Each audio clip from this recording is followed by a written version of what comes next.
इतिहास। नमस्कार। आज मध्यकालीन भारतीय इतिहास के महत्वपूर्ण विषय मुगल साम्राज्य के बारे में विस्तार से चर्चा करेंगे। जानेंगे मुगल कौन थे और भारत क्यों आए। सभी परीक्षाओं के लिए अति महत्वपूर्ण तथ्य इसमें समाहित किए गए हैं, जिनका हम क्रमबद्ध तरीके से अध्ययन करेंगे। मुगल शब्द जो है लैटिन शब्द मोंग से मिलकर बना है, जिसका शाब्दिक अर्थ होता है बहादुर। मुगल वंश की स्थापना तो बाबर ने की थी। असल में मुगल मंगोल और तुर्कों का मिश्रण है, मतलब मंगोल और तुर्की वंश का मिश्रण है मुगल, क्योंकि बाबर पिता की तरफ से तुर्क शासक तैमूर का 5वां वंशज और माता की तरफ से मंगोल शासक चंगेज खां का 14वां वंशज है।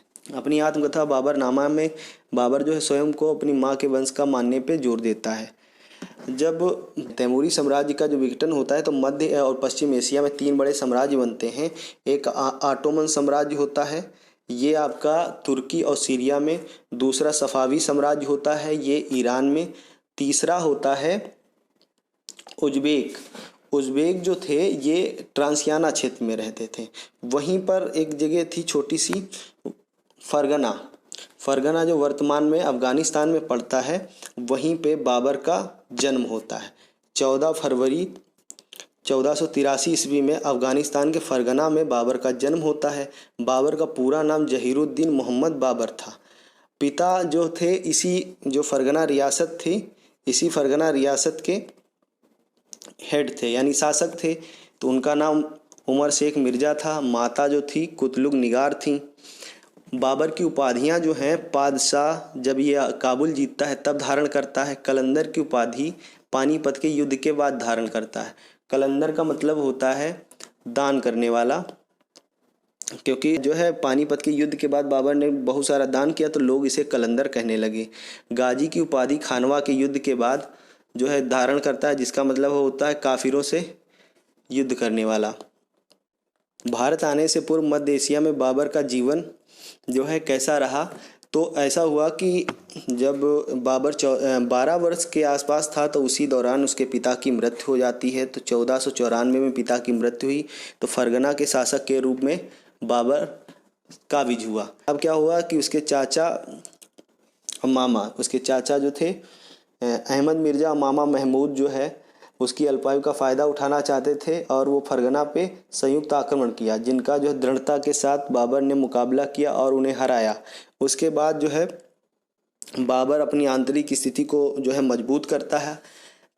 उसके वो महत्वाकांक्षी था, तो उसके अंदर एक महत्वाकांक्षा पनपने लगी समरकंद को जीतने की। समरकंद जो है तैमूरियों की राजधानी रहा है और जो सामरिक दृष्टि से उसके लिए अति महत्वपूर्ण था। तो इसलिए जो है उसने समरकंद पे आक्रमण किया और आक्रमण करके समरकंद को जीत लिया। लेकिन जब समरकंद पे आक्रमण किया तो उस दौरान जो है फरगना में विद्रोह हो गया और उसके हाथ से फरगना भी निकल गया। जब वो वापस वो फरगना जीतने के लिए आया तो उसके बाद उज़्बेकों ने समरकंद पे कब्जा कर लिया। अब फिर से वह समरकंद जीतने के लिए अभियान करता है। 1501 में समरकंद जीत लेता है। उसके बाद जो है यह जीत उसकी स्थायी नहीं रहती है, क्योंकि उज़्बेक जो सरदार था सैवानी खां, वह फिर जो है सेना लेके आता है, आक्रमण करता है और एक ऐतिहासिक युद्ध होता है। सरेपुल का युद्ध जो है 1502 में बाबर और उज़्बेक शासक सैवानी खां के मध्य होता है, जिसमें बाबर को बहुत बुरी तरीके से हार मिलती है। उसे मध्य एशिया से खदेड़ जाता है। इस युद्ध में सैवानी खां ने उज़्बेकों की तुगलमा पद्धति का प्रयोग किया था। बाबर जो है इसके बाद निर्वासित जीवन व्यतीत करता है। फिर उसे मौका मिलता है काबुल विजय का। वह काबुल को जीत लेता है। काबुल जीतने के बाद वह पातशाह की उपाधि धारण करता है। असल में तैमूरी जो परंपरा में जो है मिर्ज़ा की उपाधि धारण करते थे, उसके पिता जो है मिर्ज़ा की उपाधि धारण करते थे, लेकिन यह जो है उस परंपरा को त्याग कर पातशाह की उपाधि धारण करता है। यही आगे बादशाह कहलाता है। अब क्या होता है कि जब काबुल जीत लिया उसके बाद कंधार को जीतता है, अपनी स्थिति को सुदृढ़ करता है। उसके दिमाग में अभी भी समरकंद चल रहा था, तो समरकंद पे फिर से वो 1512 में एक बार फिर से आक्रमण करता है। तो उसके बाद जो है वहाँ उज़्बेक सरदार उबैदुल्ला खां का शासन होता है। वह जो है इसको फिर पराजित करता है।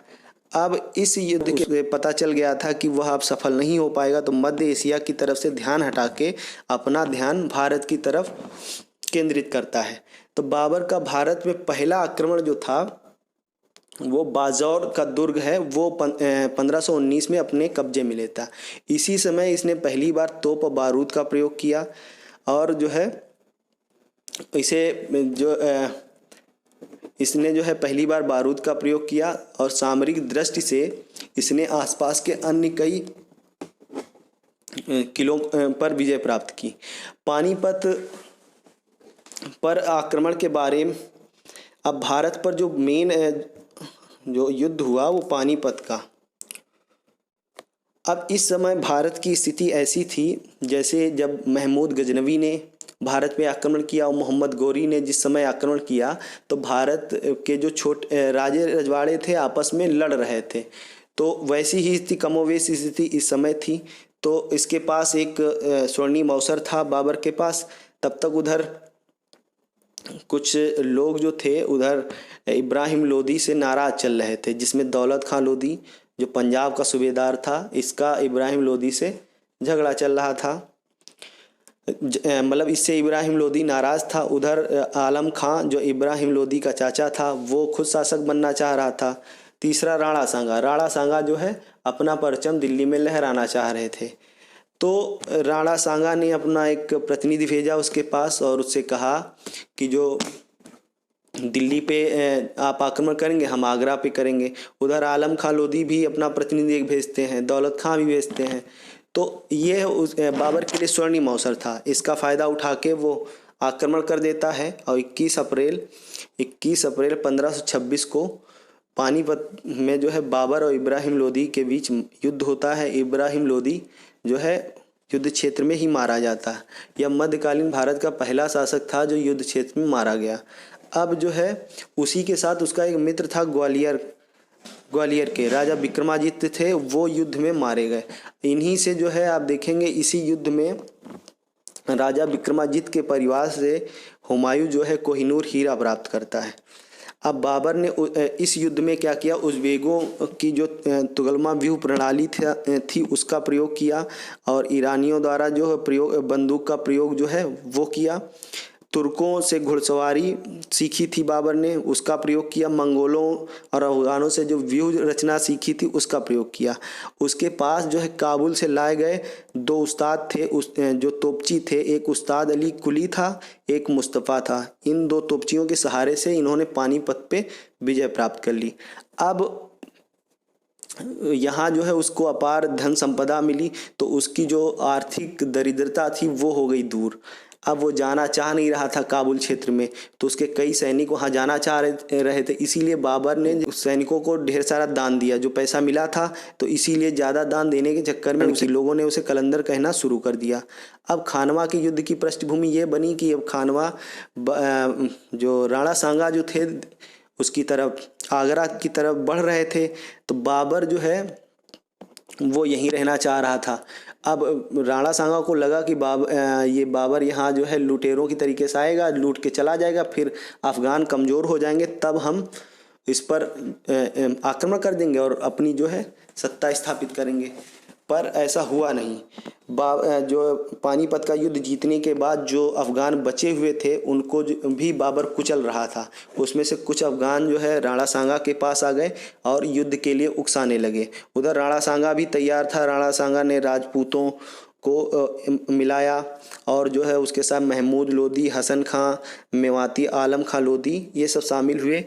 और दूसरी तरफ बाबर था, तो बाबर का ये हुआ कि उसके जो सैनिक जो है वापस कई काबुल जा रहे थे, तो बाबर ने बड़े नाटकीय ढंग से क्या किया, उनको जिहाद का नारा दिया कि ये युद्ध नहीं है, हम जो है जिहाद कर रहे हैं और जिहाद जो है अपने धर्म के लिए लड़ रहे हैं। और उसने क्या किया, जो हज़ारों मतलब लीटर जो दारू थी उसको भट्टियों में झुकवा दिया और दारू के प्याले तोड़ दिए। नाटकीय ढंग से, कुशल वक्ता था ही, उसने एकदम जोश भर दिया। उधर क्या था, बाबर के सैनिक डरे हुए थे क्योंकि बयाना की एक रियासत में राणा सांगा ने उसे हराया था। तो ऊपर से काबुल का एक ज्योतिषी था मोहम्मद शरीफ, उसने भविष्यवाणी की थी कि जो है बाबर की कैसे भी जीत नहीं होगी। पर बाबर ने क्या किया, उन सैनिकों को जो है जिहाद का नारा दिया और उनसे जो है मुसलमानों से तमगा कर हटाया, जो व्यापारी कर होता था हटाया। उसके बाद युद्ध लड़ा, उसमें बाबर की होती है विजय। विजय के बाद जो है बाबर गाजी की उपाधि धारण करता है और जो मंगोलों की तरह युद्ध में लाशों का ढेर लगवाकर उसका जश्न मनाता है। ऐसे ही जब जो है तीसरा युद्ध बाबर का चंदेरी का युद्ध था 29 जनवरी 1528 को। बाबर और मालवा का शासक जो था मेदिनी राय, इनके मध्य हुआ चंदेरी का युद्ध।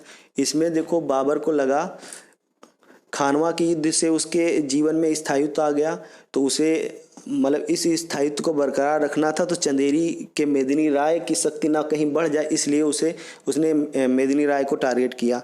और जो है युद्ध जब होता है तो उसमें मेदिनी राय की हार होती है। चंदेरी और खानवा के युद्ध में दोनों में बाबर ने जिहाद का नारा दिया। राजपूत महिलाओं ने जो है जौहर व्रत धारण कर लिया। बाबर का अंतिम युद्ध जो है घाघरा का युद्ध था, जो 5 मई 1529 को हुआ। क्योंकि जो पहले जो अफगान शासक थे, पहले वो राणा सांगा के पास आए, कुछ जो है जब युद्ध हार गए तो उसके बाद बंगाल की तरफ भाग गए। तो बंगाल की तरफ जब भागे तो बाबर जो है अपने खिलाफ कोई शक्ति रखना नहीं चाह रहा था, इसीलिए उनको कुचलने के लिए वो बंगाल की तरफ जाता है। वहीं पे घाघरा नदी के किनारे युद्ध होता है। बाबर का अंतिम युद्ध था और यह मध्यकालीन भारत का पहला ऐसा युद्ध था, जल और थल में दोनों में ये लड़ा गया युद्ध। इस युद्ध के बाद बाबर जो स्थायी अधिकार, भारत पर स्थायी अधिकार हो गया और उसकी सीमा जो है, उसकी सीमा सिंध से बिहार तक तथा हिमालय से ग्वालियर तक फैल गई। बाबर की मृत्यु जो है 26 दिसंबर 1530 में हुई। उसे आगरा का जो है आराम बाग जो है वहाँ दफनाया गया। बाद में उसे शेरशाह सूरी के शासनकाल में उसकी विधवा पत्नी थी मुबारक यूसुफजाई, वो उसे लेके काबुल चली जाती, वहाँ दफनाती है। बाबर की मृत्यु के बारे में कई किंवदंतियाँ हैं कि उसकी बेटी गुलबदन बेगम जो है हुमायूंनामा में कहती है कि बाबर की मृत्यु का षड्यंत्र इब्राहिम लोदी की माँ ने किया, तो बाबर की मृत्यु विष द्वारा हुई। वहीं जो कुछ इतिहासकार कहते हैं कि बाबर को जो है यहाँ का जो मौसम था वह जो है रुचिकर नहीं रहा, उसके अपने स्वास्थ्य की वजह से और यहाँ के मौसम में ढल नहीं पाया, इस वजह से उसकी मृत्यु हो गई। बाबर द्वारा किए गए अन्य कार्यों में जो है सबसे पहले बात करें तो देखो बाबर ने अपनी जीवनी लिखी, जिसे तुझके बाबरी कहते हैं, बाबरनामा भी कहते हैं, वाक़ियात बाबरी भी कहते हैं। ये आत्मकथा तुर्की भाषा में थी, जिसका अनुवाद अकबर के समय में पायंदा खां ने किया, बाद में अब्दुल रहीम खान ने किया। अब इसी की जो बाबरनामा है, इसमें एक चित्र मिलता है, जो चित्रकार थे विहज़ादा, उनका चित्र मिलता है, जिन्हें पूर्व का राफेल कहा जाता है। इसी बाबरनामा में बाबर ने 7 भारतीय राज्यों का उल्लेख किया है, जिसमें से 5 मुस्लिम राज्य थे, 2 हिंदू राज्य थे। जिसमें विजयनगर साम्राज्य के कृष्णदेव का उल्लेख करता है, जिन्हें सबसे शक्तिशाली राजा बताया इसने। मेवाड़ के शासक राणा सांगा का भी जिक्र करता है, जो हिंदू राज्य थे।